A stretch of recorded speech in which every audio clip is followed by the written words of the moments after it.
Բարև ձեզ։ Գիտեք թե ինչու են շինարարական նախագծերը երբեմն ձգձգվում կամ նախատեսվածից շատ ավելի թանկ նստում։ Դե այսօր մենք հենց դրա մասին ենք խոսելու։ Ավելի ճիշտ այն թվային հեղափոխության մասին, որը տեղի է ունենում Հայաստանի շինարարության ոլորտում։ Ու այս ամենի հիմքում նոր ՀՇ 7002-2025 ստանդարտն է, որը հավատացեք խոստանում է ամեն ինչ փոխել։ Ուրեմն եկեք սուզվենք այս նոր դարաշրջանի մեջ։ Բայց որպեսի հասկանանք, թե սա ինչքան կարևոր է, պետք է սկզբում հասկանանք, թե ինչ հին խնդիրներ է այն եկել լուծելու։ Կարծում եմ բոլորս էլ լսել ենք շինարարության դասական գլխացավանքների մասին, չէ՞։ Անվերջ ուշացումներ, բյուջեից դուրս եկող ծախսեր ու հենց շինհրապարակում հայտնաբերված անսպասելի սխալներ։ Շատ հաճախ այս ամենի արմատը գիտեք որն է։ Հասարակ թղթային գծագրերը, որտեղ մի փոքրիկ անհամապատասխանություն կարող է վերածվել հսկայական խնդրի։ Այսպիսով հարց է առաջանում, իսկ ինչպես կարելի է կառուցել ավելի խելացի, ավելի արդյունավետ ու ամենակարևորը ավելի որակով։ Հենց այս մեծ հարցին էլ փորձում է պատասխանել նոր ստանդարտը, առաջարկելով բոլորովին նոր խաղի կանոններ։ Եվ ահա լուծումը՝ անցում միասնական թվային համակարգի։ Սա հայտնի է որպես շինությունների տեղեկատվական մոդելավորում։ Սա մի մոտեցում է, որն այժմ պարզապես լավ գաղափար չէ, այլ ամրագրված է Հայաստանի նոր ազգային ստանդարտում։ Բայց զգուշացնեմ, սա շատ ավելին է, քան ուղղակի գեղեցիկ 3D նկարները։ Սա, ըստ էության, շինարարության մի ամբողջ նոր լեզու է։ Եկեք շատ արագ ծանոթանանք դրա հիմնական հասկացություններին, որպեսզի նույն լեզվով խոսենք։ Տեղեկատվական մոդելավորումը կամ կարճ ՏՄ-ն։ Դե, պատկերացրեք սա որպես բայ։ Այսինքն, սա ոչ թե արդյունք է, այլ անընդհատ գործողություն, շարունակական պրոցես, շենքի մասին ամբողջ տեղեկատվությունը ստեղծելու, հավաքելու եւ կառավարելու համար։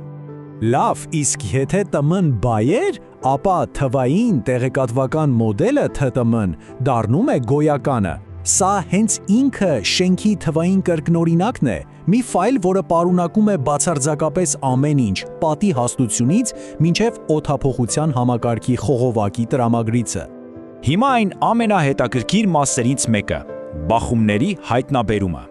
Պատկերացրեք, վերջ, այլևս կարիք չկա շինարարակարգում հանկարծ պարզել, որ օդափոխության հսկայական խողովակը պետք է անցնի կրող հեծանի միջով, կամ ջրամատակարարման խողովակը հատվում է էլեկտրական մալուխների հետ։ Այս բոլոր խնդիրները լուծվում են համակարգչի էկրանին, նախքան առաջին քարը դնելը։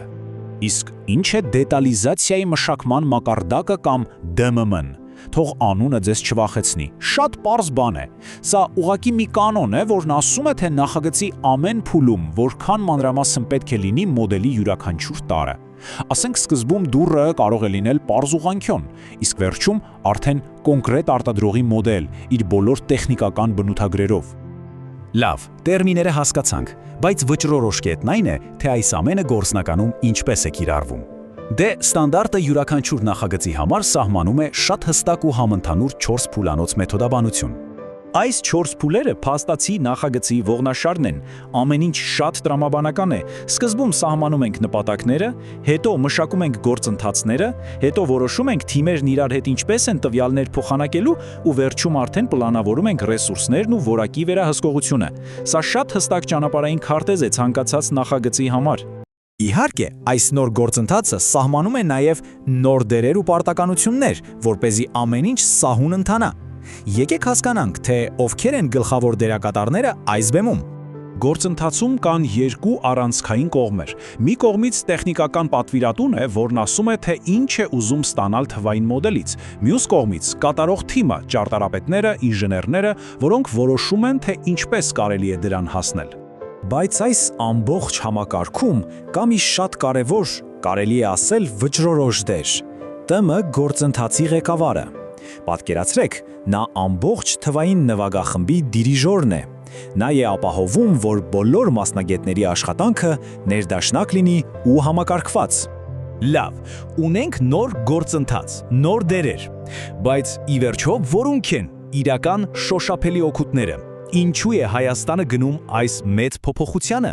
Կարծում եմ հենց ստանդարտից այս ուղիղ մեջբերումն ամեն ինչ ասում է։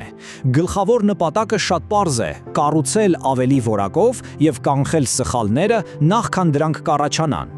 Այս աղյուսակը շատ լավ է ցույց տալիս օգուտները։ Տեսեք, օրինակ, եթե նպատակը սխալները նվազեցնելն է, ապա ՏՄ-ի գործիքը բախումների ավտոմատ հայտնաբերումն է։ Եթե ուզում ենք ճշգրիտ հաշվարկներ, ապա մոդելն ինքն է հաշվում բոլոր անհրաժեշտ նյութերի ծավալները, այսինքն ամեն նպատակ ունի իր կոնկրետ թվային լուծումը։ Եվ այս ամենի հիմքում իհարկե եռաչափ տարածությունն է։ Երբ դու բոլոր համակարգերը, շենքի կոնստրուկցիան, ջրամատակարարումը, օդափոխությունը, հրդեհաշիջումը տեսնում ես ոչ թե առանձին թղթերի վրա, այլ մեկ միասնական ԵՌԴ մոդելի մեջ գուշակելու կամ ենթադրելու կարիք այլևս չի մնում։ Իսկ սա նշանակում է շատ ավելի բարձր որակ եւ շատ ավելի քիչ թանկարժեք սխալներ հենց շինհրապարակում։ Այսպիսով, այս ստանդարտը ուղղակի նոր կանոն չէ, սա Հայաստանի կառուցվող ապագայի թվային նախագիծն է։ Եվ գլխավոր հարցը, որ մնում է, հետևյալն է. իսկ որքանով ենք մենք որպես երկիր պատրաստ ընդունել այս մարտահրավերը եւ լիարժեք օգտագործել բոլոր այն հնարավորությունները, որ սա տալիս է։ Դե ժամանակը ցույց կտա։